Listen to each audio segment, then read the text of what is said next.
Tonight, heavy rain and some strong storms move through our area, and 2 earthquakes rattle northern New Jersey. Chief Meteorologist Lee Goldberg is following it all. Lee. Thunderstorms and earthquakes tonight. Unbelievable, right? This one was over northern New Jersey. Considered a minor quake. It's a magnitude 2.3. Now, generally that's not felt, but this was a shallow quake and certainly was felt across parts of New Jersey. Happened just before 5:15. A short way from White Meadow Lake. That's just over a half mile. And again, the depth was only 3 miles. Not surprising to see it near the active Ramapo Fault in northern New Jersey. And our earthquake detection picked it right up. And we have a viewer that lives right in White Meadow Lake, and she said her house just shook, and there it is right there. And then there was an aftershock, 1.7 magnitude, and that wasn't far from Lake Telemark. So things are quiet now. We'll have to wait to see if there are any more aftershocks.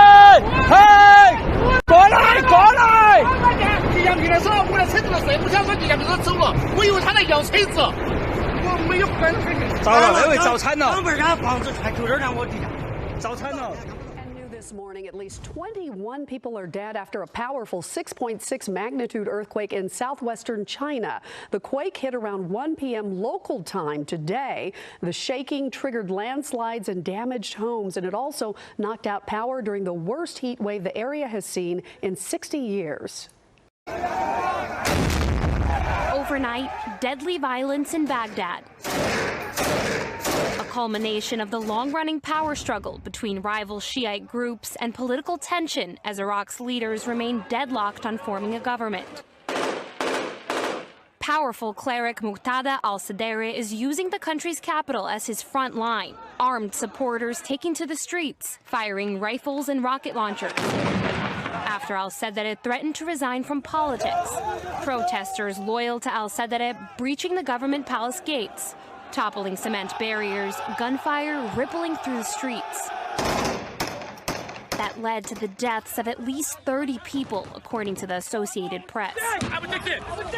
But tonight, أنا أقول الآن أمشي مطأطئ الرأس وأنا أعتذر للشعب العراقي الذي هو المتضرر الوحيد مما يحدث. The Iraqi Shiite leader calling for an end to the unrest. أنا لا زلت أؤمن أن التيار منضبط ومطيع ولذلك خلال 60 دقيقة إذا لم ينسحب حتى من الاعتصام أمام البرلمان فأنا أبرأ حتى من التيار. The violence and eventual retreat proving al-Sadr's influence.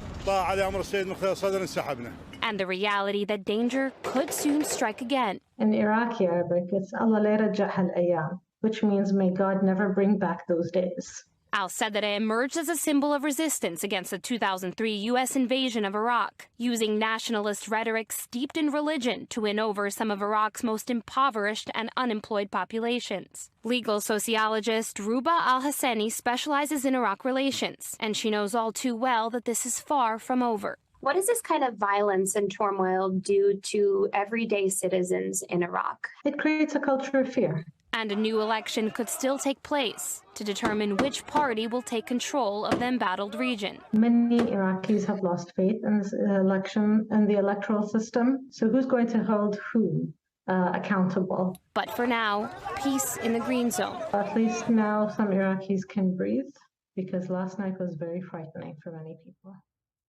Now, as the crippling cost of a living crisis continues to bite the pockets of Bangladeshi citizens, protests rage unabated across the country.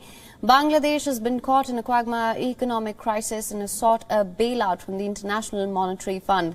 Thousands have hit the streets in several parts of Bangladesh over power outages and rising cost of living.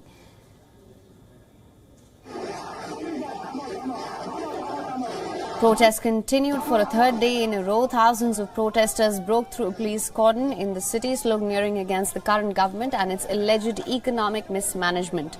Amid a worsening financial crisis, the government of Bangladesh increased fuel prices by 52% Earlier this month, frequent power cuts, hike in electricity prices have also added to the woes of the public. Disgruntled citizens have launched massive protests ever since.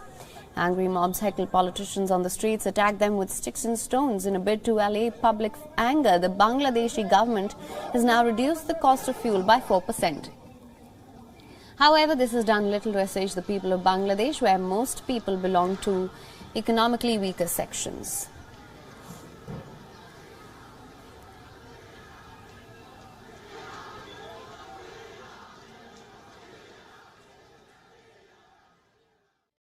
Winter is fast approaching, and as energy prices continue to increase across Europe, so do the protests. From the Czech Republic, where tens of thousands took to the streets calling for an end to NATO membership, to Germany, where activists tried to block the entrance of a weapons plant in protest at their government's lethal support for Ukraine.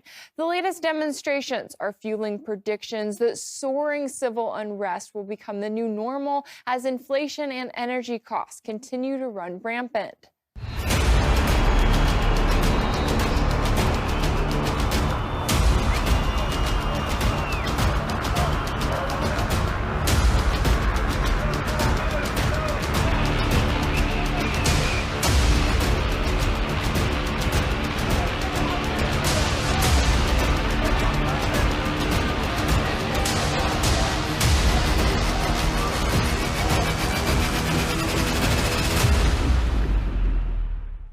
The estimated 70,000 protesters in Prague took it a step further, calling for their government to put the Czech Republic first and to stop blindly pledging their membership to the EU and NATO when they argue it's not in the best interest of the people in their country. In the past, the Czech Republic has relied on Russia for nearly all of its natural gas supplies.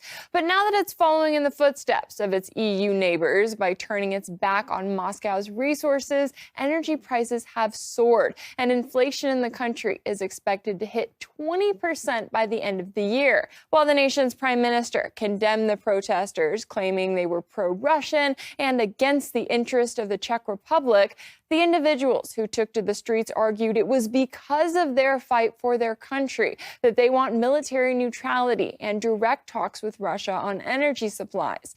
They accused the current Czech government of putting Ukraine first, with one banner reading, "The best for Ukrainians and 2 sweaters for us."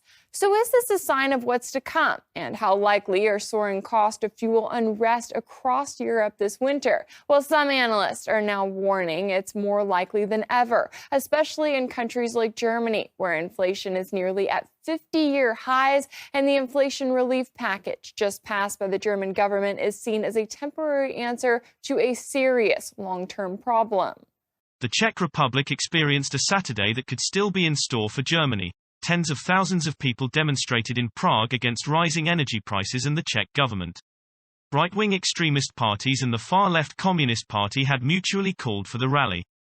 That problem is so massive that it stands to bring opposing parties together, which is exactly what has happened in the Czech Republic, where common frustration with the government and its policies has made it possible to overcome differences of opinion from right wing to left. And in the UK, reports say police are already bracing for a long winter of civil unrest as their strategy for the coming months centers around how to respond to the rising crime they are predicting as they fear economic turmoil will be on the rise.